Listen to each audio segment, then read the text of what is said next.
Тәуелсіздік ата-бабаларымыздың бізге қалдырған аманаты. Бүгінде арайлап атқан азаттықтың ақтаны бізді ұрпақтың басына берген бағы. Ұлы даланы сақтау, тәуелсіз елді қорғап қалу біздің парызымыз. Атам менің аштық болған деуші еді. Шүкір Алла, көрген жоқпын мен соны. Түйір нанға зәру болған кезектің мен туғанда біткен екен ең соңы.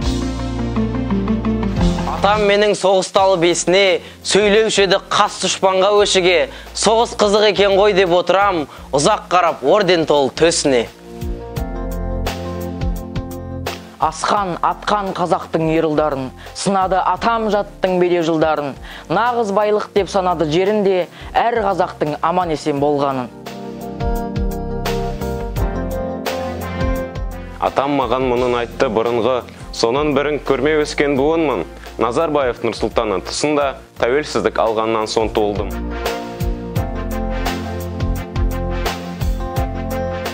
Ынтымақтың ұрысына бөлінген, мемлекетім көш ілгері көп елден, үрейленбей жүрген елде арман не, бомба құлап кетпей ме деп төбемнен. Тарихтағы ең бақытты ұрпақпын, көк байрақтың саясында көгерген. Байлықта да шек жоқ сірә мендегі, ту елтаңба мемлекеттің кенжері, елбасының елге арнаған сыйлығы, ең әдемі елордан бар жердегі, соның бәрі ел басқарған ерменен, соған ерген еркін елдің еңбегі.